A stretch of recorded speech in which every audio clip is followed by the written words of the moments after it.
From Hollywood, it's time now for... Johnny Dollar. Roy Vickers, New Britain Mutual, Johnny. Hi, Roy. How'd you like to try some Creole cooking? Okay, what's up? One of the bellhops at the St. Agnes Hotel in New Orleans had quite a time last night.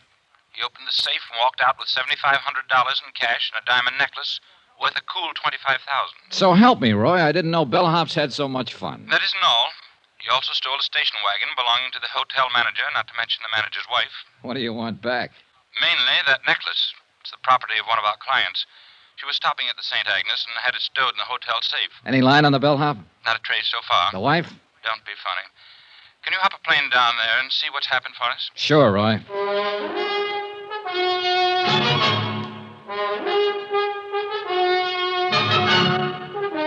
Tonight and every weekday night, Bob Bailey in the transcribed adventures of the man with the action-packed expense account, America's fabulous freelance insurance investigator. Yours truly, Johnny Dollar.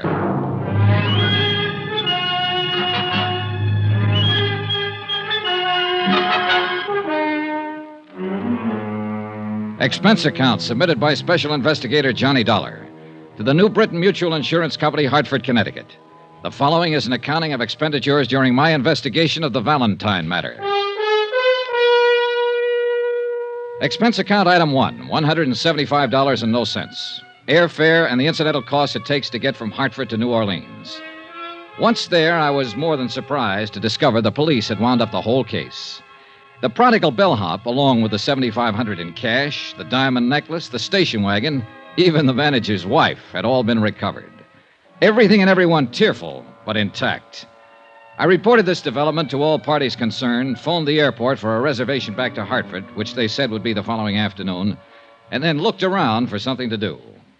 I found a spot on Burgundy Street that seemed to be less crowded than the others and settled down for the evening. That's where it happened. He was sitting alone, tall, gray-haired, rugged. A face full of some 50-odd years, I guessed, and full of some other things no one could guess. It was 3 drinks at the bar before I made out who he was, who he had been. A man who was once big, in a way that only Prohibition made them big. This seat taken? No. Mind if I sit down, Mr. Valentine? Well, you can't be that old. How old? Old enough to recognize me. Recognize you from your picture. A long time ago. Time. I guess I could tell you more about that than anybody. You a cop? No, I'm an insurance investigator. You were a cop once? Once. Can I buy you a drink, Mr. Valentine? Dan's enough. Sure. You're doing better than the boys in the force. I've been living in New Orleans for 3 months now. Nobody's called on me. Any reason why they should? No, there isn't. But then no one's ever figured out a way to stop a policeman from making a visit when he wants to. That's true. That's a funny thing. There's a lot of policemen I've liked in my day. Visiting policemen. That is, on certain days. You're too young to remember much about it, Dollar, but a long time ago, a bunch of old women made a law called the Volstead Act. Sure. Prohibition. Everybody heard about it. Including the old women who passed the law. You see, this law was supposed to be for the other guy, not for them. Anyhow, a lot of people started bottling up violations of this Volstead Act. You tired? No, not a bit, Dan. Well, it got me a lot of money and a lot of trouble. 13 years for income tax evasion, finally. Ended just 3 months ago when I came here to live happily ever after. Funny. No. New Orleans is a nice, quiet place to live. Better still, no one's bothering you. That's the way I want to keep it. And they can pass 1,000 stupid laws, and I'm not going to fall for any of them. Everything the book says, everything in order. How's that sound? Pretty good. Do you believe it? Yes, I do. Then I've got my point over. I'm flattered that you recognize me, Dollar. I paid back 10 days for every one I took. Now, all I ask is that you don't ask the police to bother me. Okay. As far as I'm concerned, Dan, you didn't even have the dinner I'm about to buy for you. Dollar, it's nice to come out of prison and be recognized by a nice guy. Where'll we go, Jimmy Moran's?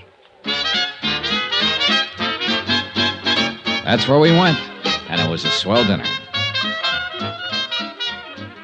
Only Dan Valentine didn't eat much of it. He tried to smile and crack wise, but there was a sadness about him that stood in the way. I wanted to ask him more questions about those days back when, but I didn't. We dropped into a couple of other places. The Absinthe House, Joe Glorioso's. We listened to some jazz and drank Sazeracs and walked along Canal Street. Finally, we shook hands and said goodnight. Expense account item 2, $26.26. Hotel, board, and miscellaneous. The next morning, I packed my bags, checked out of my hotel, and was about to take a limousine out to Mobile Airport. Oh, Mr. Dollar? Yeah. A message for you. Oh, thanks. It was from a police officer on the New Orleans force, an Inspector DeBaca. Could I drop by before I left town? I went right over and met DeBaca, a tall, lean, gray-haired man with 30 years' service who kind of puzzled me at first. Thanks for coming by, Donna. Sure. Sit down. What's up? The bellhop take back his confession on that necklace theft? No. This is something else, Donna. Dan Valentine. Oh. You met him about 6:30 last night. You had 2 drinks with him, and you went over to Moran's and had dinner. You went to 2 other places. You left him at 11:30. Yeah, I also brushed my teeth when I got back to the hotel, but I bet you can't tell me what color my pajamas Now, take it easy. Just take it easy. Maybe I'm saying this bad. He doesn't know it, but we've been keeping an eye on Danny ever since he showed up in New Orleans. Just so happened you were with him last night, and you did business with us here yesterday afternoon. So? We want to know if you had any business with Dan Valentine. Don't be funny, Inspector. Okay. Now, don't get huffy. Let me put it this way. Dan came to New Orleans 3 months ago, bought a house out in Jefferson Parish. He hired a housekeeper, bought himself a little car, took up fishing every afternoon or just walking. Nothing wrong with that? No, of course there isn't. We liked it fine. The boys in the car drive by now and then to look at him. Just look. No questions, no knocking on the door. When we see Danny in town, we turn the other way. Just look, you see? Sure. Now, he doesn't have any visitors. No old pals from Chicago or New York or Detroit come to see him. He lives alone. And he likes it. That's what he told me. You're his first visitor. Now, I just wondered. You wondered wrong, DeBaca. Okay. I had to ask about it. You know how it is. Yeah. Excuse me. Yeah? Okay. Right on cue. Your pal just stopped a couple of bullets. Huh? Danny Valentine. Come on. According to the uniformed officer who had put in the call, a newspaper boy had found Valentine lying on the sidewalk and roused the neighborhood. One of the residents had carried him inside. The ambulance crew stood by the bed as we came in. Valentine was lying on his back, the white chenille spread under him, changing to a deep red. 2 bullets had ripped ragged holes in one shoulder through flesh and bone. But he was just as self-contained as ever. I got the idea you were going to stay out of trouble, Dan. I didn't know I was in any trouble.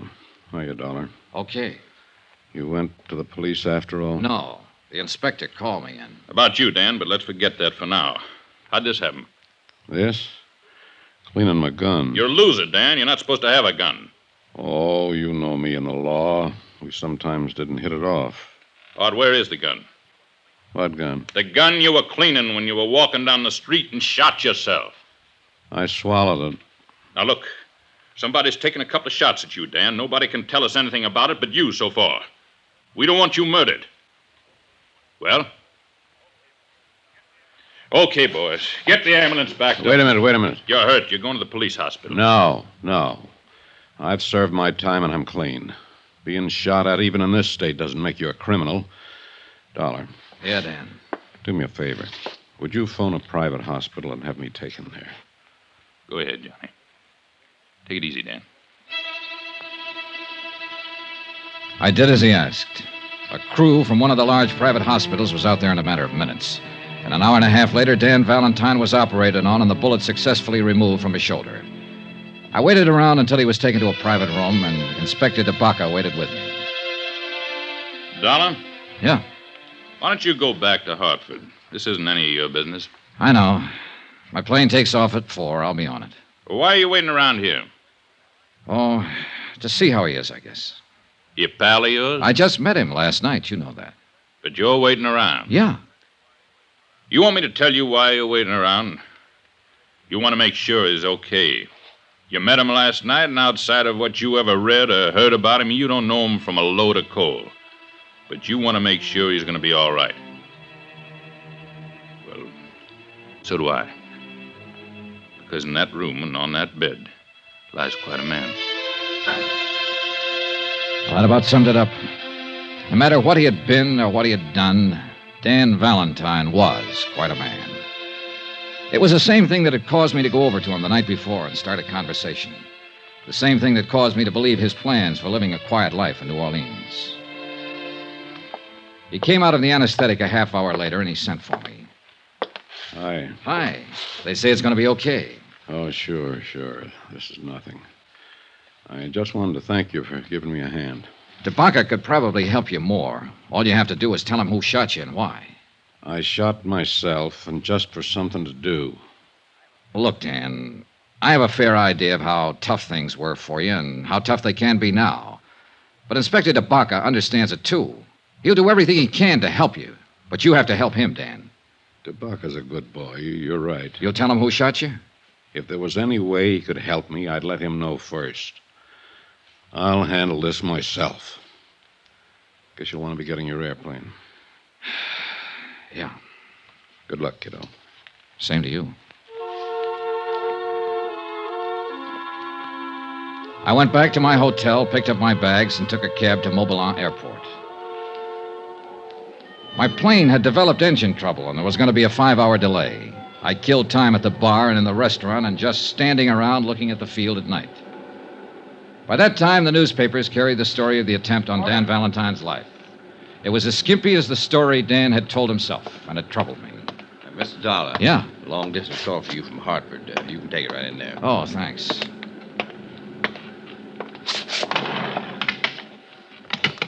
Johnny Dollar. Roy Vickers, Johnny, at New Britain Mutual. Glad I caught you. Just waiting for my plane back to Hartford now. This story about Dan Valentine's in all the papers up here. Have you read it? Yeah, I was in on it in a way. Somebody shot at him today. He won't tell who. Says he'll handle it himself. Can you find out, Johnny? I don't know. Why?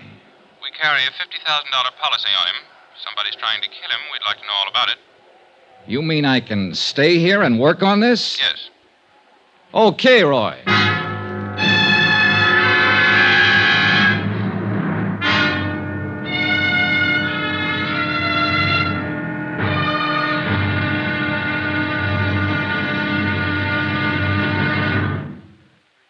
From Hollywood, it's time now for Johnny Dollar. This is Charlie DeBacca down at headquarters. You left a call for me? That's right, Inspector. Thought you went back to Hartford.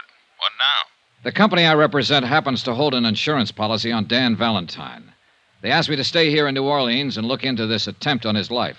How'd they hear about it so fast? Well, it was in all the papers and on the wire services. Valentine's always been news, ever since Prohibition. Yeah, a guy like him would be. Well, you know as much as I do, Dollar. No leads yet. He's still quiet about the whole thing? Just like a mouse who won't open up, except to say he'll take care of it himself. Maybe it'll help matters when he finds out the insurance company's interested. You know something? What? I don't think me, you, the whole force, the insurance company, or anybody else can keep that bird alive unless he helps us.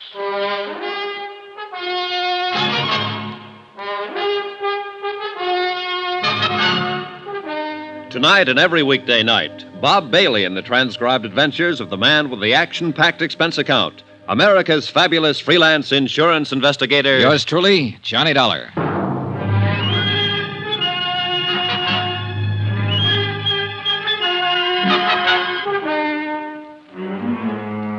Expense account, submitted by Special Investigator Johnny Dollar to the New Britain Mutual Insurance Company, Hartford, Connecticut. The following is an accounting of expenditures during my investigation of the Valentine matter. Expense account continued. Item 3, $3. One telegram to Roy Vickers in Hartford requesting a copy of the policy contracts between New Britain Mutual and Dan Valentine, plus the name and location of the beneficiary and any other data on the case. After that, I walked over to the police station and looked up Inspector DeBacca.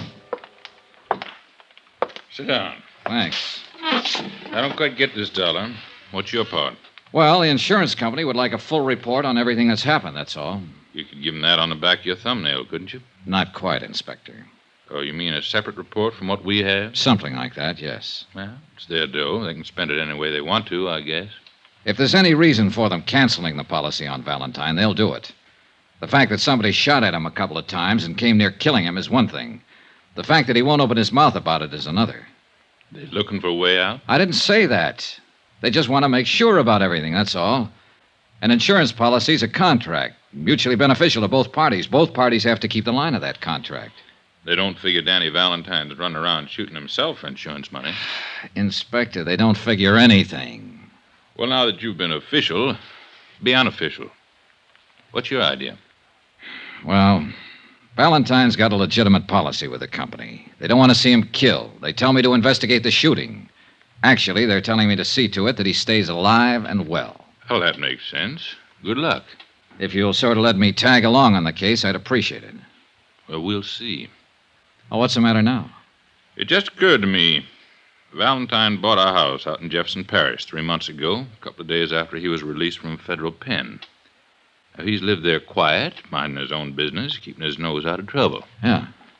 Well, as long as a man does that, even a man with a background like Valentine's, as long as a man does that, we don't bother him, and he doesn't bother us. Well, so? So what happens?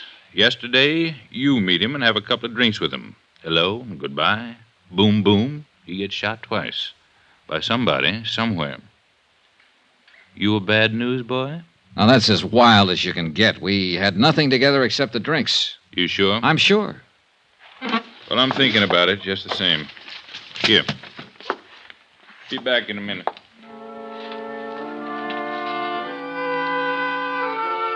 The bulky, thick folder Inspector DeBaca shoved across the desk at me was marked Valentine Daniel. It started in 1915 and was fat with yellowed clippings all the way through 1942. It was a pretty good history of Dan Valentine and the age he lived in. He was born in Ireland and had fought in the Irish Rebellion. He was regarded as both hero and scoundrel. For his own good, he came to America. Somehow, he started out in the wholesale drug business.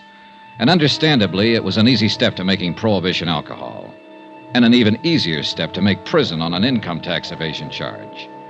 The folder mentioned a wife and a daughter who seemed to have successfully avoided most of the newspaper headlines that had involved Dan Valentine. There was one picture of Mrs. Valentine taken in 1928. That's about as far as I got when DeBaca came back into the room, not alone. Interesting stuff? Very, Inspector, very. Well, here's something more interesting. My men have been covering the neighborhood where the shooting happened yesterday afternoon. This man's a witness. This is Mr. Dollar. He's an insurance investigator. It's Willie Blakely. Oh, how do you do, sir? Hope you can help us, Willie. Well, I can try, I really didn't see too much. See, I was on my milk truck, and I saw this fella, this big fella, walking down the street. What's his name? Dan Valentine. Yes, sir.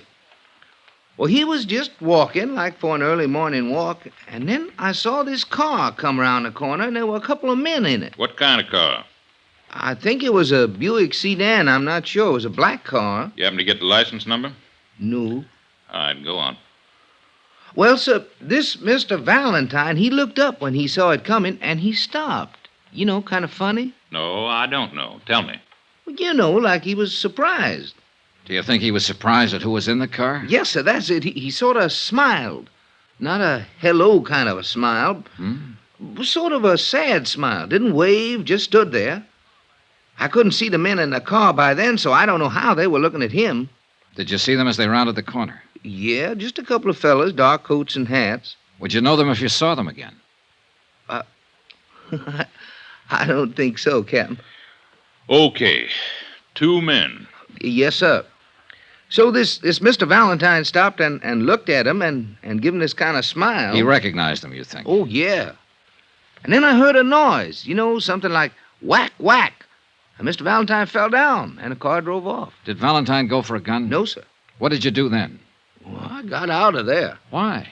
I didn't know what was happening. I didn't want to get hurt. You didn't even try to help him? No, sir. I was scared. I didn't know what that whack, whack was, sir. And it took you all this time to tell us about it. Sorry, Captain. Dollar, Yeah. you got something to worry about. Hmm? That noise he was talking about didn't sound like regular gunshots, or he would have said so. Silencer. What else?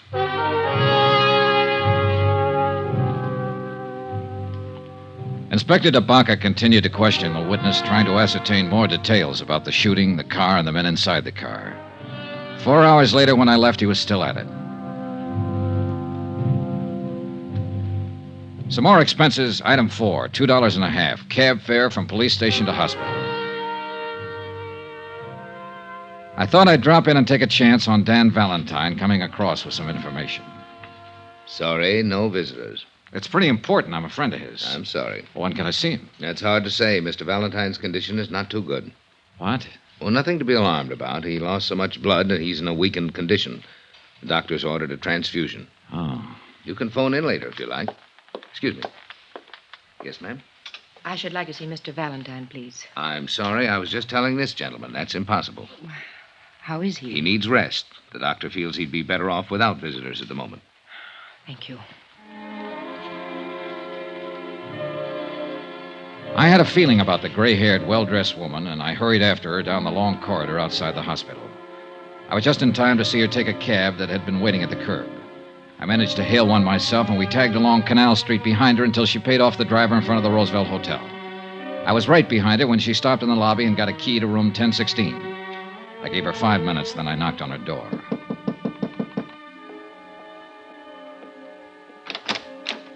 Yes? Hello, Mrs. Valentine. My name's Johnny Dollar. Ann Valentine looked at me for a long time. I had to hand it to her. There were no tears, no frowns or screams, just a wide, frank look from a woman who, by any man's standards, had once been beautiful. I haven't been called by that name for many years. You're a reporter, of course. No, I'm not. I'm an insurance investigator. In a policeman's office today, I saw one of the few pictures ever taken of you. At this hotel, I'm registered under the name of Ann Ward. Ward is good enough for me, Mrs. Valentine. May I come in? Yes. Now, what is it you want, Mr. Dollar? Possibly the same thing you want. To keep your husband alive. I believe that's up to the doctors, isn't it? Not quite. If he was shot at once and he won't help the police find out who did it, there's a reasonable chance he'll be shot at again. Do you know who did it? Well, who it might be. Look, the police have found a witness who describes 2 men as having done the shooting. Can you add anything to that? Mr. Dollar, I haven't seen Dan in over 13 years. I haven't written to him, talked to him, or contacted him in any way, either while he was in prison or these last few months he's been out. I see. It was his idea. But he must have had a reason. He did. Our daughter. Oh. She believes that Ward was her dead father's name. Do I make myself clear? Yeah. I read about the shooting. I caught the first plane here because I thought I might help Dan. My daughter thinks I'm on a little vacation by myself. You don't believe me, do you? Well, in view of what you've just said about not having written to him for 13 years... That was the way he wanted it. I was never ashamed of Dan, never. He was ashamed of himself and how his activities might affect us. He gave me everything I ever had out of life. In New Salem, that's where we live, and live very well because Dan saw to that part of it before he went to prison. We are considered very proper people, Teresa and myself. Dan sacrificed a great deal for that consideration. I think that you've sacrificed a great deal yourself, Mrs. Valentine. When I go back to the hospital to see him tonight, he'll probably tell me to pack my bag and go home, that there's nothing to worry about. But there is something to worry about, isn't there, Mrs. Valentine? He won't talk about it, and you won't talk about it, and both of you know all about it. Oh, Mr. Dollar, you're a very young man. I'm sorry if I sound like I could help you. I can't. Please go. I went back to my hotel and had some dinner. Then after a while, I put in a phone call to the hospital and found out I could talk to Dan Valentine between 7:30 and 9. About then, a special delivery came for me. It contained the information I wanted regarding the policy on Dan Valentine. I noticed that the beneficiary was a dual affair, wife and daughter, Ann and Teresa Ward. I had to check with Inspector DeBaca just once more. No luck. He had been unable to identify or locate the 2 killers described by the witness. He was trying to trace the car. 7:30 on the dot, I was at the hospital. The reception desk seemed reluctant to talk and referred me to the head nurse, who happened to be out to dinner, who referred me to the surgical nurse, who took me aside and told me to find a crystal ball. Mr. Valentine's gone. We have no idea when. How could he be gone? We started to give him a transfusion. He jumped up suddenly, knocked down one of the male nurses, grabbed his clothes, and ran out of the hospital. Just as simple as that. I thought he was in a serious condition. Shh, keep your voice down. He was in a serious condition, and it's going to be critical pretty soon. Running around town bleeding from 2 bullet wounds. If you want to keep him alive, Mr. Dollar, you better find him and find him fast.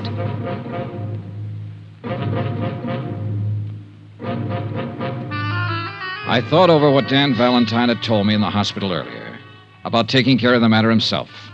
And the more I thought about it, the more I realized he was going to do just that, even if it killed him.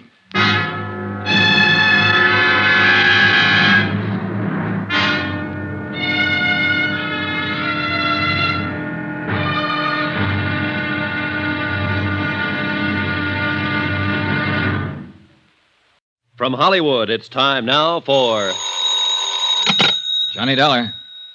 This is Ann Ward, Mrs. Valentine. Have you heard anything about Dan? Nothing, Mrs. Valentine. The police are looking everywhere for him. I went to the hospital tonight, and they told me he walked out. He might die, Mr. Dollar. I know, Mrs. Valentine. Did you tell anyone I was here in New Orleans? If you mean, did I mention it to the police? No. Thank you, Mr. Dollar. That was very kind of you. But it makes me mad that I didn't, Mrs. Valentine. I know you don't want anybody to find you're related to him because of your daughter. But I also think you could help the police in this situation. You could help them find Dan and put him back in a hospital. Mr. Dollar, would you come over and talk to me, please? Please.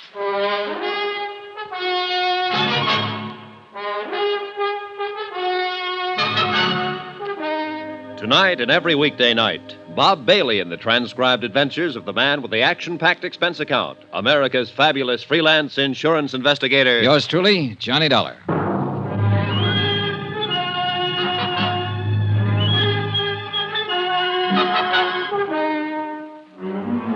Expense account submitted by Special Investigator Johnny Dollar to the New Britain Mutual Insurance Company, Hartford, Connecticut. The following is an accounting of expenditures during my investigation of the Valentine matter. Some more expense. I believe this is item 5. Yeah, $4. 4 drinks for myself. When a next big shot of the roaring 20s like Dan Valentine carries a $50,000 life insurance policy and walks down the street one day and gets himself shot and refuses to disclose who fired the bullets, I have to do the worrying for the insurance company. When he decides to leave a hospital bed minus a pint or 2 of blood, I have to worry some more. I needed those drinks. You can just say I liked what I'd seen of the guy, and I didn't want him to walk around New Orleans bleeding to death.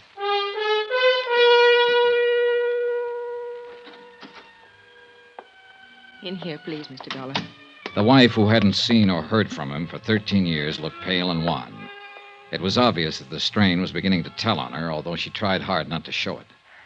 Doesn't it ever cool off in New Orleans? Sometimes. But I'm not here to talk about the weather, Mrs. Valentine. You know that. Yes, I know. Well, don't just stand there and give me the tears, then. If you've got anything to say, say it. If you know anything that'll help, let me know about it. You're perfectly right in being angry with me. Mr. Dollar, I honestly don't know where Dan is. Well, do you know why he'd get up out of a hospital bed and endanger his life? I have an idea he might have wanted to see somebody. Who? I don't know. The 2 men who shot at him? Perhaps. I just don't know. We aren't getting anywhere, Mrs. Valentine. Look, I'm going to talk to you frankly. Why did he come here to live in New Orleans? Well, You live in New England with your daughter, Teresa. Obviously, Dan thinks a great deal of you and her. He's given you everything, provided for you with all of his troubles. Spent 13 years in prison. I can imagine his thoughts about you and her while he was in there. And yet he comes out and lives 2,000 miles away from you. he didn't want to interfere with Teresa in any way. Sure. But it seems to me he'd want to look at you, at her, certainly. Even if it was a matter of living in Boston and taking a bus to New Salem and standing on a street corner one day to watch the 2 of you cross the street. That sound reasonable to you? If you put it that way. Well, look, there's some reason he picked New Orleans. Some reason he didn't give himself the little gratification of just looking at you and Teresa. Why? Why here? I'm sure I don't know. And why is he running around now? I can't answer that either. But it must have something to do with you and your daughter. Obviously, you're the only ones he ever cared about. Well? I honestly don't know. Well, and I can't help you, and I can't help myself or him. You mentioned his having a reason to be in New Orleans. Maybe What? there was a man named Webster, Conrad Webster. He was a member of the Illinois Bar once in those days. Did a great deal of work for Dan and friends of Dan. I think he lived here. Wait a minute. I've seen that name. Yeah, on copies of the insurance policy. A man named Webster had the power of attorney. He bought the insurance. There's a trust in there for your daughter. Yes, Conrad Webster was an old friend of Dan's. I don't even know whether he's alive now or not. He drank a great deal later on. I think he lived here. Was he the kind of friend Dan would go to if he needed help? Yes, I think so. All right. What are you going to do? It's just something to look into. I'll try and find Webster, and maybe I can find your husband. Thank you for coming by. I needed somebody to talk to. What? I hope he stays alive, Mrs. Valentine. Item 7, $16. The money it cost me to find out the location of Conrad Webster. I started at his last known address, followed a series of bars, and finally got information from a bartender that led me to the crummier half of a decaying duplex on Gentilly Street. Everything was quiet for Gentilly Street.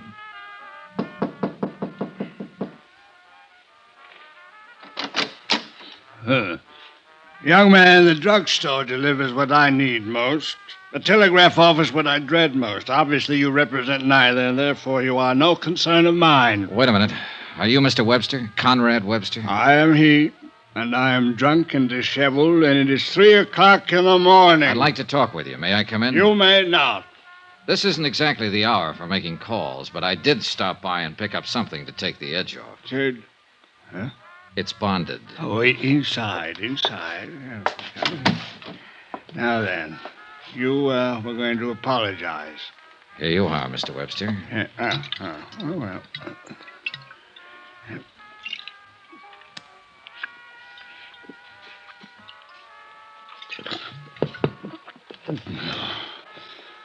Now then, as long as this lasts, you will last. All right. I'm looking for a man. The entire world is looking for a man. Just one man. A man they blindly presume will break off these shackles that bind us and lead us forth into eternal justice. Yeah, sure, but that's not An ironic anticipation. I'm talking about Dan Valentine. You are? Yes, I'm a friend of his. No, you don't come from that place. The pallet is not with you. You lie. I didn't say I was in jail with him. And where else would he have made friends these long years? He's out of prison now. He's been out for 3 months. And I'm aware of that. Did you know he was shot at yesterday? 3 hours ago, he left his hospital bed. I thought he might have come to you. Is he here? He is not. Do you know where he is? I do not. Mr. Webster, if Valentine isn't back in the hospital pretty soon, he'll die. Why is the phenomenon of death so persistently alarming? So he will die. They all die. Usually from a bullet. And that's what's going to happen to him. 2 bullets he stopped yesterday. Do you understand me? Acutely. You've impressed me with the urgency of his situation. But Dan Valentine is not here, nor has he been here, nor has he contacted me, nor do I know where to contact him. All right, Mr. Webster, all right. I guess I believe you. You know, your concern for him is a distressing irritation. Well, what is the reason for it? I'm an insurance investigator, and it's my job to keep him alive. More than that, I like him. I told you I was his friend. I think he deserves to live. You, his friend? No. You are too young to be his friend. His friends, for the most part, are gone. Like the long years, like Homburg hats and the Charleston and Lime Ricky. The ones who are left are broken and tired and faded, with old faces like mine, like his. And we should be gone, too. Another age is here. This is my sadness. As for yours, Dan Valentine should never have lived in that age or this age. He was meant to be an explorer, a pioneer who conquered a wilderness, not a racketeer who conquered a west side. Are you sure you're his friend, Mr. Webster? I once thought so. He once thought so. Now, I haven't strength enough to be anyone's friend. What's your name? Johnny Dollar. Good night, Mr. Dollar. The look in Conrad Webster's eyes held the same sort of sadness I had seen in Valentine's eyes. But they were different, too. They held a weakness. The strong, sad eyes were somewhere else in the city, walking alone, probably looking for two gunmen, and the lifeblood was slowly draining from the body that sparked them. I went back to my hotel and tried to sleep, but sleep wouldn't come. I was still rolling and tossing at 7:30 the next morning when orange juice coffee in the morning paper came up. A nationwide syndicate had picked up the new development in the Valentine shooting and gone to work on it. Among other names they mentioned in giving a resume of Valentine's career were his wife and daughter, living in New Salem under the name of Ward. Hello? This is Johnny Dollar. I just read the morning paper, Mrs. Valentine. Oh, yes. I'm sorry it broke for you this way. That's very kind of you to say so. Maybe it's for the better, anyhow. For years I've been wanting to tell Teresa who her father is, what he's like. I'm going to call her later today. Tell her where I am, explain why I'm here. I think she can take it. You're doing pretty well yourself. Thanks again. Any word yet? No, we still can't find him. Mr. Webster, did you find him? Yes, he wasn't much help. The New England paper said that Mrs. Ward was out of town. Sooner or later they'll find out what town Mrs. Ward is in, I'm afraid. Well, maybe you'd better get another hotel, use another name. Yes. All right, I'll wait to hear from you. Mr. Dollar. Yes? Thank you. I put in another call to Inspector DeBaca and asked him about developments. Valentine was still unlocated. They were covering drugstores and doctors' offices where he might seek assistance. The two unidentified men who had shot him were still unidentified. The police weren't able to dig up any more witnesses or get any line on the car. By 4 in the afternoon, Mrs. Valentine had still not called me to report a new address. I got worried and went over to the Roosevelt to see what was what. I was surprised to see Inspector DeBaca in the lobby talking to the bell captain. All right, son. If you remember anything else, call me here. Yes, sir, I sure will. Hi. Hi, Dollar. Well, you want to talk first, or you want me to? All right, I'll talk first. Mrs. Valentine's been staying here under the name of Ann Ward. You knew that. Yeah. Why didn't you say anything to me? She asked me not to. Doesn't make any difference now, anyhow. That boy over there called us a little while ago. He said that Dan Valentine came in here this afternoon, went upstairs, came back down 15 minutes later with Mrs. Valentine. They both left together. Yeah, he must have seen the story in this morning's paper and guessed she was in town. That's the way I see it. Well, we're right back where we started from, and I'm about sick of it. We're a little better off. 2 people are easier to find than 1. We found them all right at 7 o'clock that night, and it was easy. 3 squad cars were already drawn up in front of the little hotel, and I noticed with a sinking heart that a hearse was there also. Dan Valentine and his wife were dead.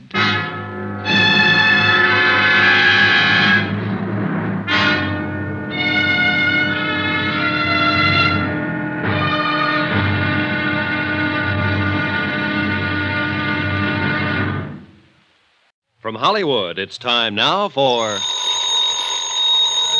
Johnny Dollar. What is all this, Johnny? Who's this? Roy Vickers, New Britain Mutual.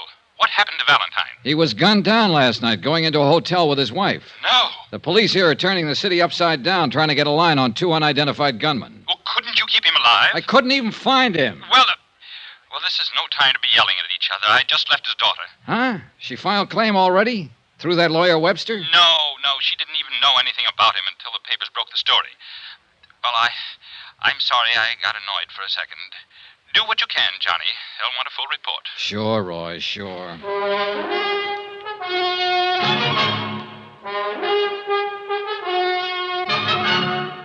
Tonight and every weekday night, Bob Bailey in the transcribed adventures of the man with the action-packed expense account, America's fabulous freelance insurance investigator. Yours truly, Johnny Dollar.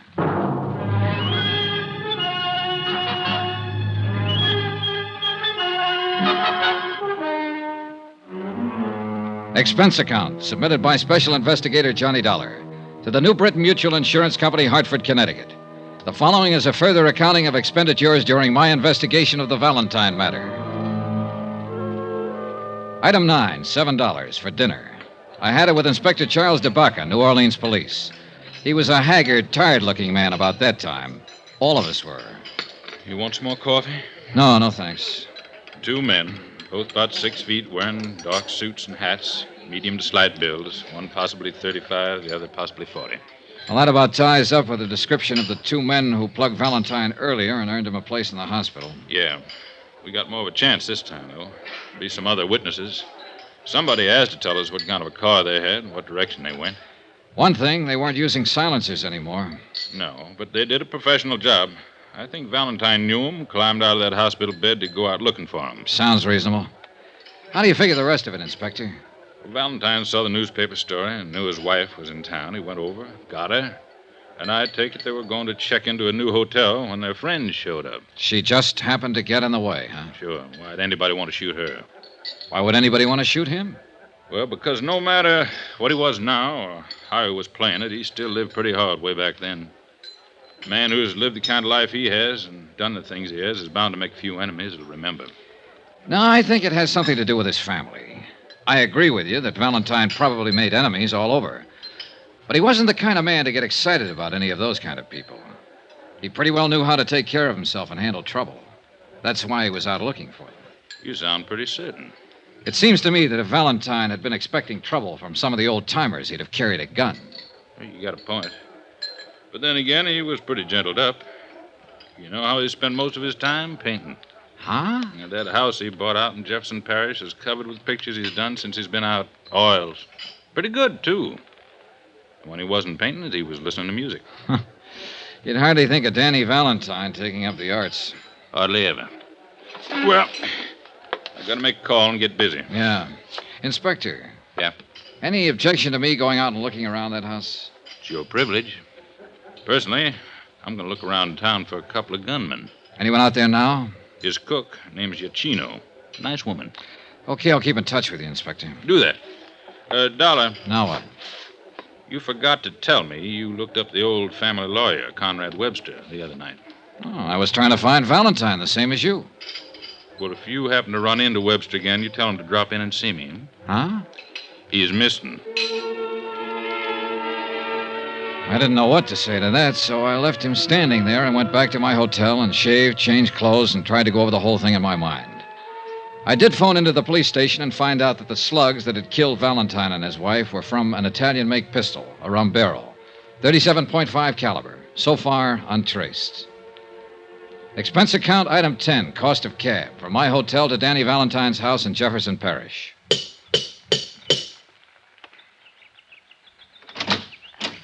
Yes, sir. How do you do? Are you Mrs. Giacchino?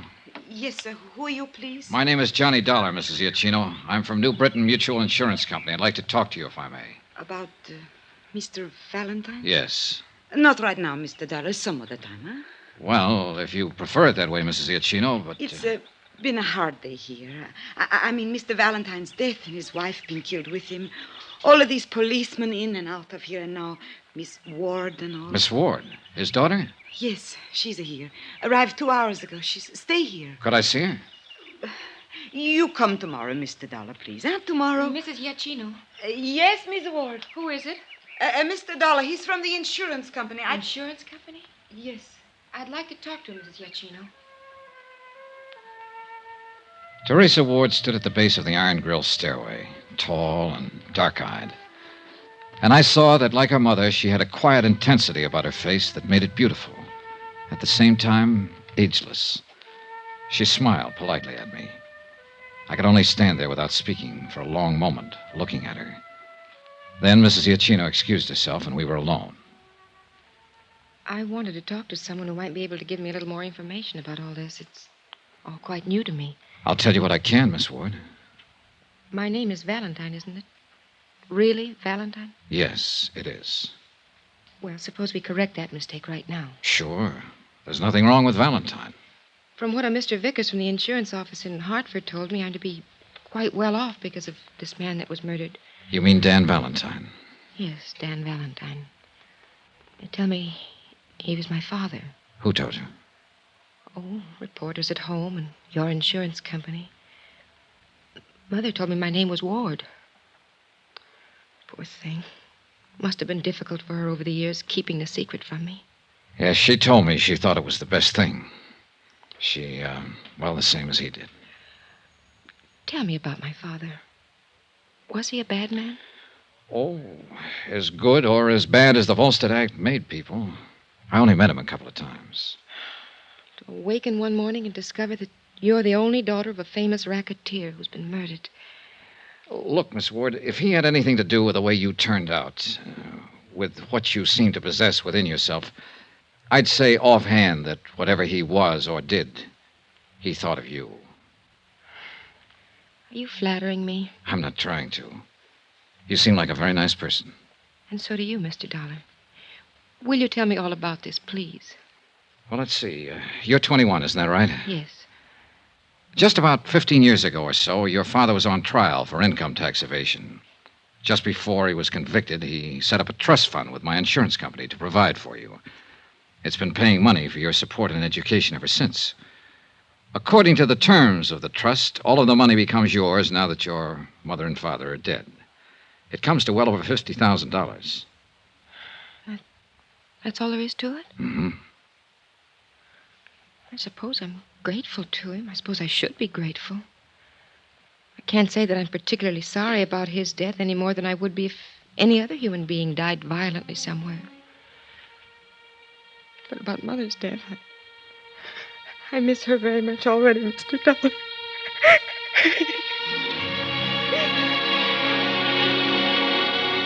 She was holding up pretty well until that point.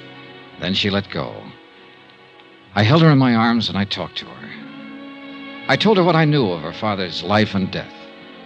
She told me how she'd been reared so far removed from anything that might have connected her in the least way with the Valentine name. Altogether, it was a revealing conversation for both of us. Mrs. Iacchino brought us some food and wine. How long will you be in New Orleans? Until all of this is straightened out? You mean until they find out who killed my mother and father? Yes.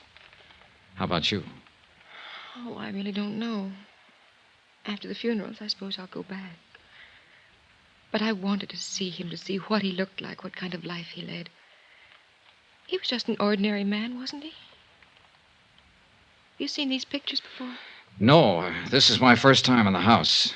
Looked like Italian landscapes to me. Very good. Mm-hmm. Must have been something he had with Mother. She was from Italy. May I ask you something? Yes. How do you feel about him now? Is this for your report? For myself. Well, since you've been here, these last 2 hours, I've begun to think of him for what he was. My father, I mean. I'd like to know why he was killed and who did it. Will I see you again? I hope so. Terry. Yes? I hope so very much. So do I, Johnny.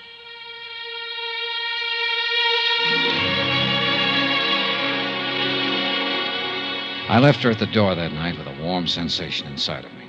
Something I certainly hadn't expected in the business at hand.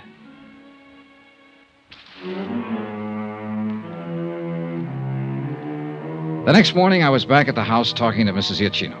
She gave me all the information she could remember about Valentine's activities.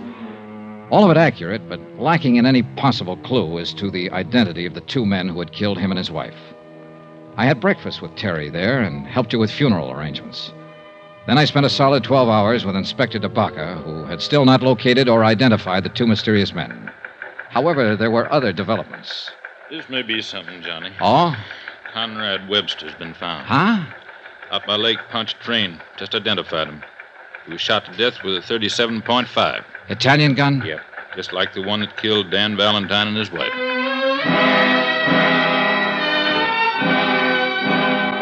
It later developed that the slugs taken from Webster's body, when compared with those that had killed the Valentines, were fired from the same weapon. The case took on proportions. Every available bit of information regarding the two ex-big shots of the 20s was located, read, and reread. It meant activity in cities like St. Louis, Chicago, Detroit, and New York. But no new information as to the identity of the killers. I went back to the house. Johnny. Here. What is this? You're shaking. Hold me, please. Sure. I suppose I'm being a terrible fool about it all, Johnny, but they've been after me all day. Cheap little things. Newspaper syndicate wants me to write my exclusive story as the shadow daughter of Dan Valentine. Fairy princess of a racketeer. Take it easy. Take it easy. Even Hollywood called some producer. Oh, Johnny, I shouldn't have come here at all. Then what would I have done, Terry? And what would I have done? Make yourself a drink, Johnny. I'll go put on a new face.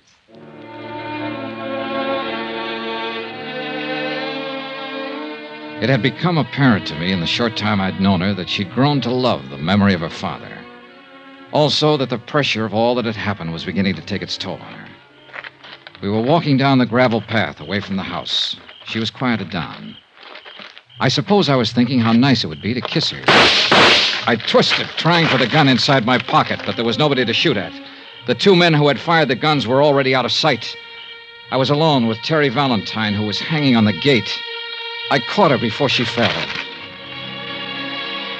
Why me? Why me, Johnny? Why? She was dead before I could answer.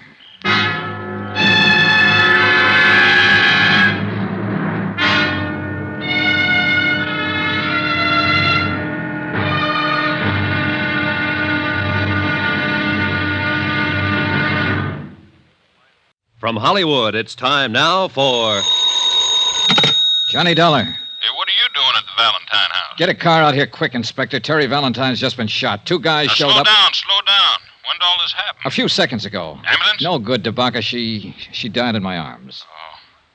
Well, do you think they're still around there? They must be. I'm going looking. Now, wait a minute. This is a police matter. You stay put. I'll have a car there in 5 minutes and you can... Johnny, I heard that. Your gun. Now, look, you're all wound up. Don't do anything.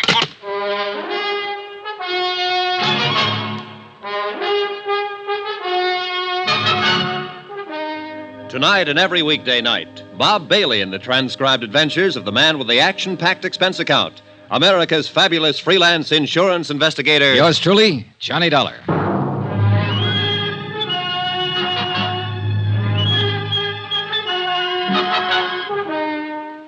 Expense account submitted by Special Investigator Johnny Dollar to the New Britain Mutual Insurance Company, Hartford, Connecticut. The following is an accounting of further expenditures during my investigation of the Valentine matter. Dan Valentine, ex-gangster, and, of course, your policyholder. But then his wife was killed, too. Then his lawyer. Then his daughter. The girl that I... 30 seconds after Terry Valentine died in my arms, I was stumbling down the gravel path that led from her house to the road. It had all happened so suddenly, I can't say that what I did from there on or what I felt was entirely rational. All I know is I hadn't heard a car leave the area, which meant the two killers were still somewhere nearby. Then, in the dim light, I saw the car. A man was climbing into it. Hey, stop! Stop or I'll shoot! Stop!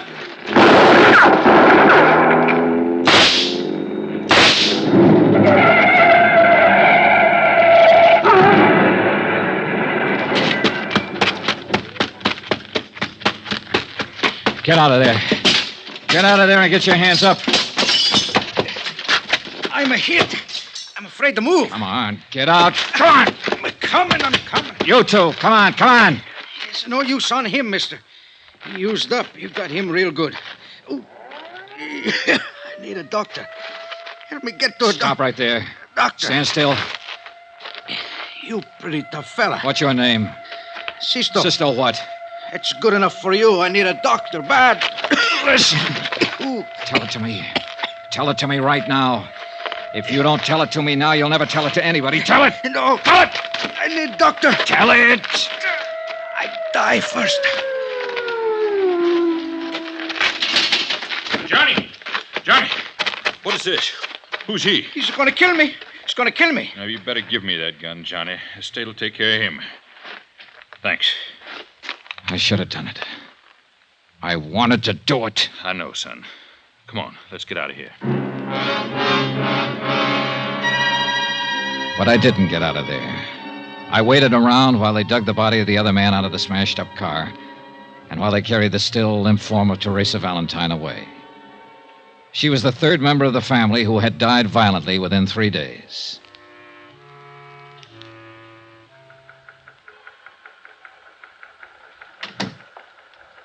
sorry about it, Dollar. Inspector, I was hoping I might have been wrong. That she wasn't dead. Oh, you weren't wrong. Which one shot her? Huh? The dead one? Or the one we still got in the hospital? Oh, I don't know. Both of them, I guess. You don't feel like talking to it. I'm just trying to pin it down. Well, what about him? Can't get much out of him so far. He's in pretty bad shape. Let me ask him some questions, Inspector. I'm no police officer. I don't have to obey any rules. Now, take it easy, kid. You were about to do that once, and we'd be holding you for murder if you'd have gone ahead. I know how you feel about Teresa Valentine. Has he said anything at all? Nothing. We found papers on him and the other one that makes them brothers, Sisto and Darby Chianti, from New York. So far, there doesn't seem to be any connection with the Valentines. But people like Valentine make a lot of enemies. But that girl doesn't figure. Yeah. I know you talked to her a lot these last couple of days, Johnny. What'd you say? Oh, nothing that had anything to do with this. You know yourself, she didn't even know her name was Valentine until her father got shot at. Yeah, that could have been an act. And you could have been 20 feet tall. Just trying. Try with that punk you got upstairs in the hospital. We will, Johnny. We will. Just... Pardon me.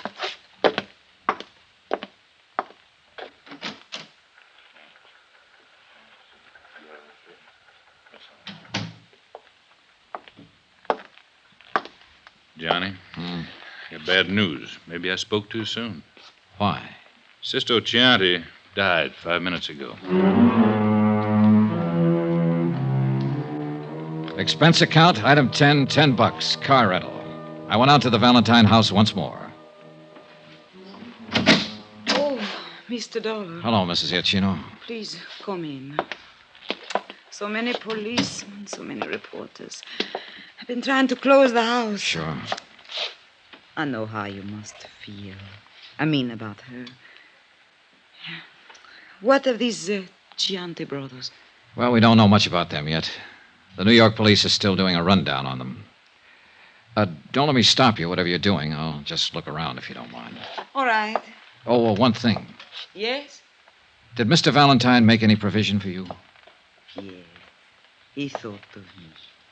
$1,000.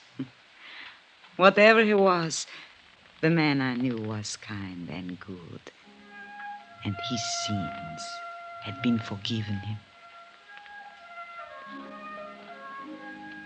I spent 2 hours or better going from room to room, looking at the oils that Dan Valentine had painted. Pastoral scenes, happy scenes, gay scenes, all of them with colorful Italian backgrounds. I was thinking about that when I walked into Inspector DeBacca's office late that afternoon. I don't get it, Johnny. Don't get what? Here. This came from New York on the Chianti boys. Oh? They came to this country when they were 18 and 21. Both of them were naturalized citizens, lived with their father. Records? Not a thing. No trouble ever. What else? That's about it. New York police can't seem to locate their old man. Disappeared about a week ago. Lived on the east side. What's about him? That's another funny thing. He's taken out his papers and was due for an examination with the immigration people this week. They're looking for him, too.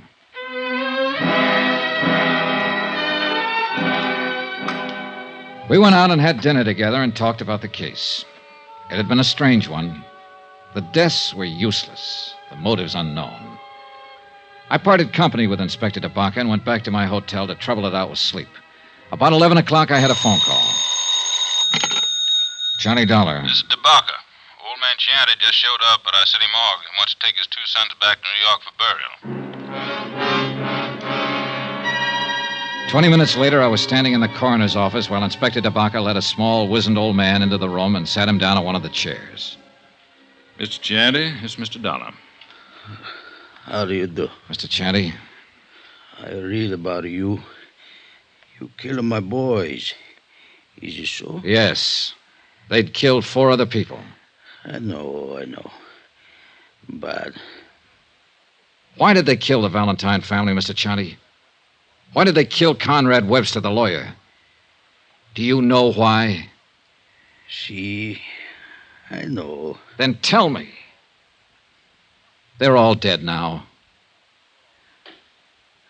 I'm still alive, Mr. Dollar. He refused to talk about his sons or any of their activities. DeBacca held him to answer to the immigration officials. He remained in his cell, silent and noncommittal to all visitors, including the chaplain. I appeared before the coroner's jury the following morning and was cleared of any charges.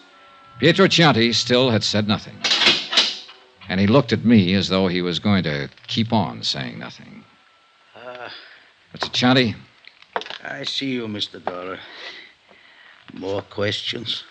Dan Valentine's wife was your daughter, wasn't she? Wasn't she? All right, you don't have to admit it. I have a copy of the marriage license right here. It came from New York this morning.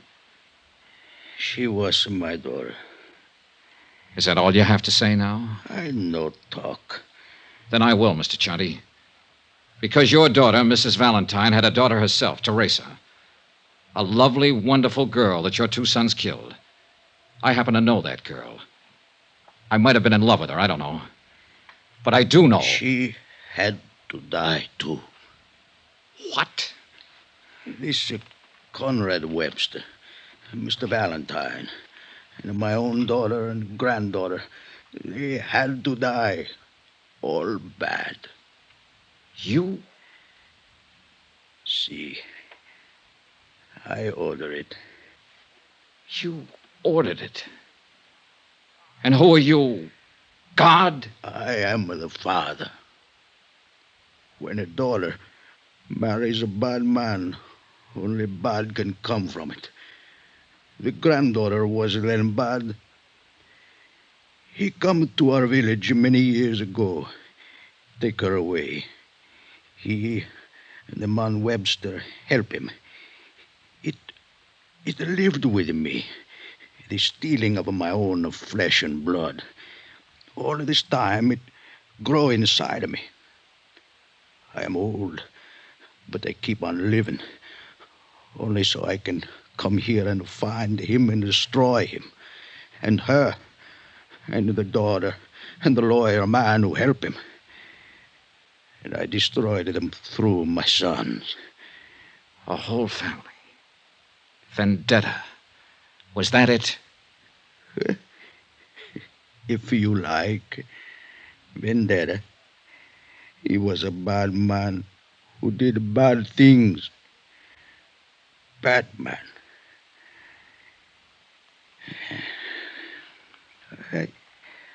I smoke now. You have a cigarro, eh? The disposition of old Pietro Chianti is up to the Immigration Department. I didn't stay around New Orleans to learn the results of all the extensive examinations that would have to be completed to test his sanity. I'd had enough of the town. Expense account, item 11, $140.20, hotel and board. Item 12, $28, car rental miscellaneous. That includes flowers to the Valentine family. Item 13, same as item 1, $175. Transportation back home. Expense account total, $1,290.38. Remarks? Whenever I close my eyes, I can see a lovely girl standing at the bottom of a long, curving stairway, smiling, because I'm in the room. That's all. Yours truly, Johnny Dollar.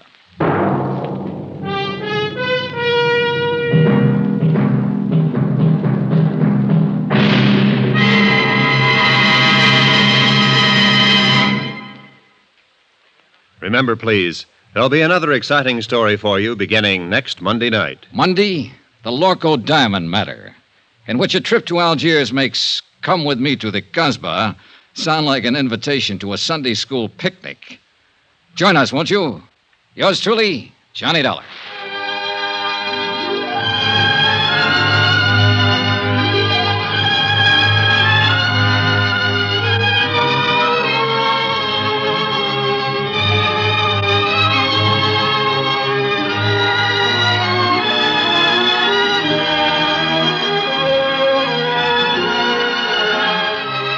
Yours truly, Johnny Dollar, starring Bob Bailey, is transcribed in Hollywood.